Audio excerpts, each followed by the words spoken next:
Good morning, students. I hope all of you are fine. Students, all the item which make our life comfortable in our society, in your school, in your houses, all these items are resources, and these resources can may be development by us. So, students, today we will study about resources and their development. First of all, resource. The resource everything available in our environment which can be used to satisfy our needs provided it is technologically accessible, economically feasible and culturally acceptable can be termed as resource. Students, there are interdependent relationship which you can see in this diagram. The human beings related with nature, technology, and institution. The process of transformation of things available in our environment involves an interactive relationship between nature, technology, and institution. And the human beings interact with nature through technology and create institution to accelerate their economic development. Students, there are classifications of resources. So first is on the basis of origin, biotic and abiotic. On the basis of exhaustibility, renewable and non-renewable. On the basis of ownership, individual, community, national and international. On the basis of status of development, potential, developed, stock and reserves. On the basis of origins, the first one is biotic. Biotic resources, these are obtained from biospheres and have life such as human beings, flora and fauna, fisheries, livestock, etc. And the second one, abiotic resources. All those things which are composed of non-living things are called abiotic resources such as rock and minerals. Here are two examples of biotic and abiotic resources means living things and non-living things. Now the second one on the basis of exhaustibility.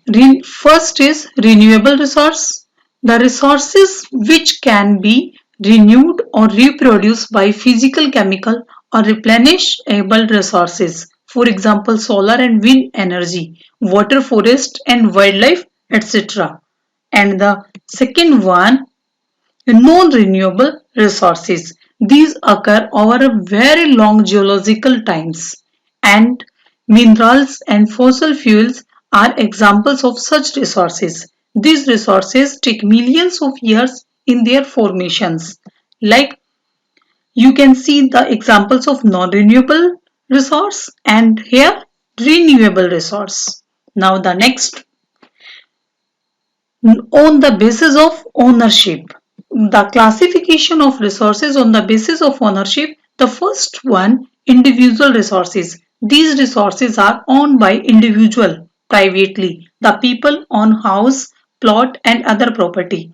Like home, you can see the first image.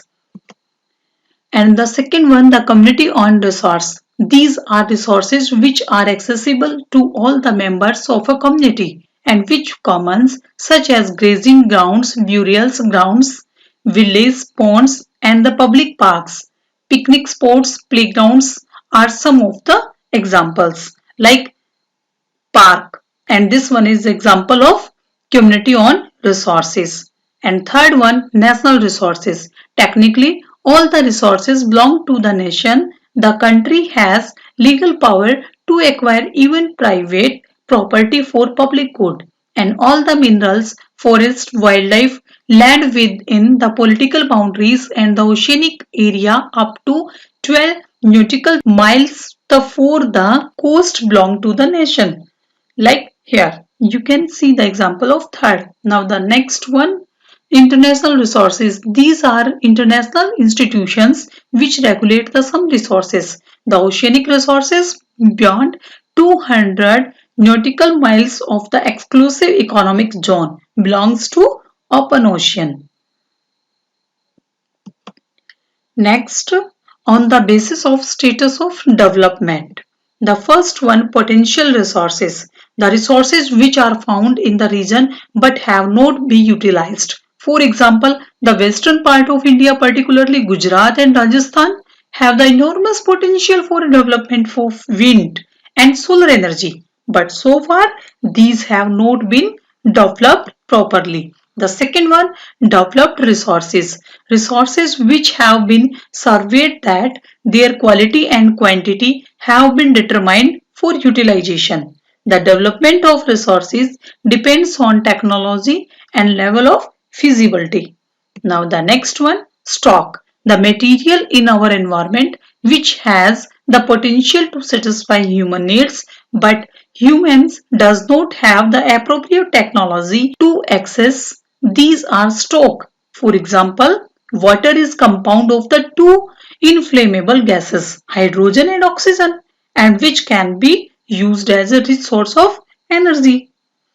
Now the next one, reserves. These are the subset of stock and which can be put into use with the help of existing knowledge, but their use has not been started.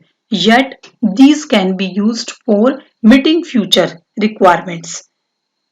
For example, river water can be used for generating hydroelectric power, but presently it is being utilized only to a limited extent.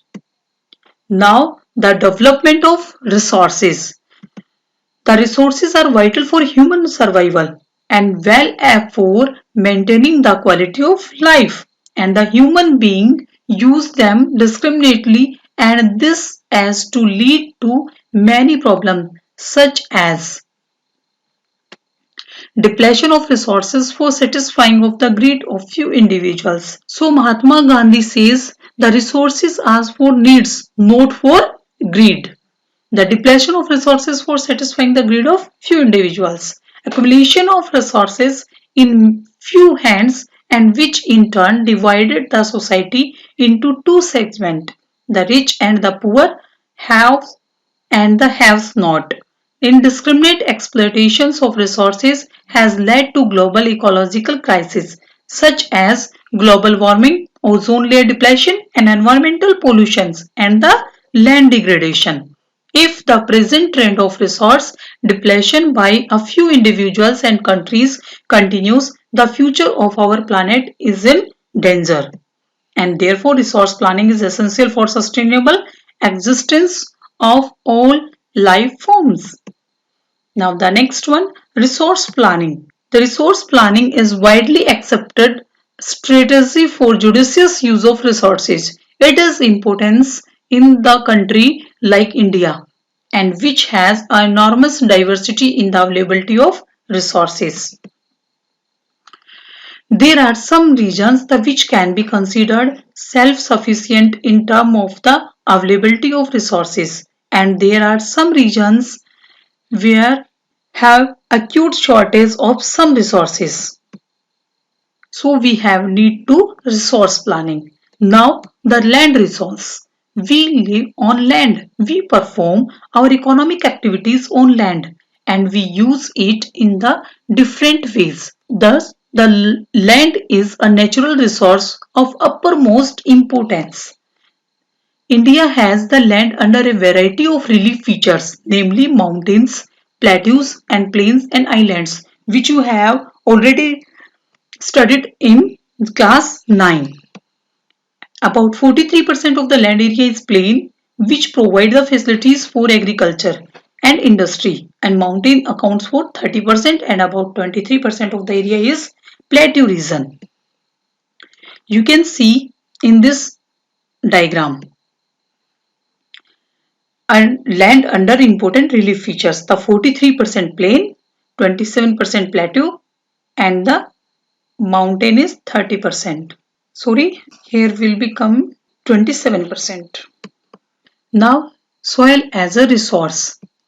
Soil is very important resource and it is divided into four parts. The first the topsoil and the second one subsoil and the third one substratum soil and the last one unweathered soil. Now the next classifications of soil. If you can see this image of map and there are six type of soil. The first is alluvial soil. This one is alluvial soil. Second one is black soil. This one is black soil. And the third one is red and yellow soil. Red and yellow soil. The in pink color is red and yellow soil. Laterite soil in light pink.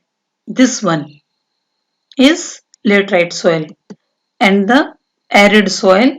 Arid soil is in Rajasthan here.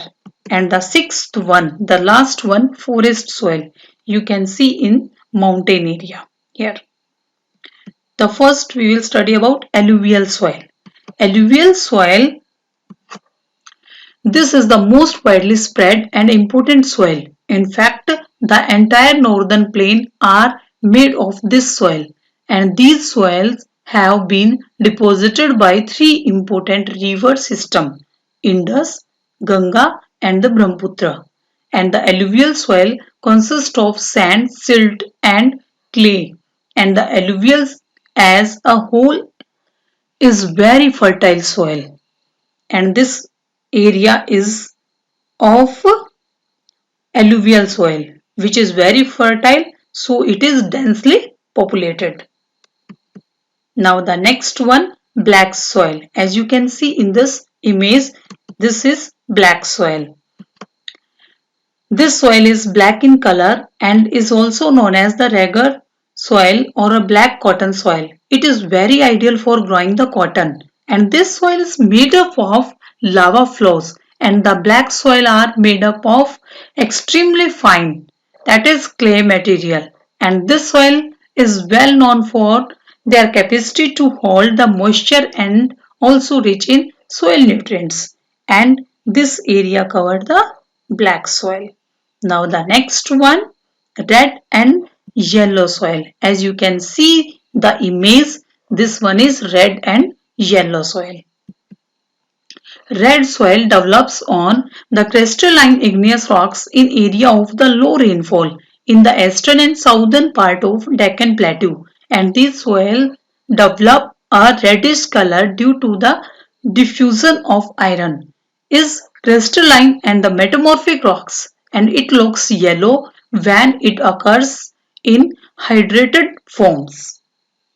Now next one, laterite soil. As you can see, this one is laterite soil.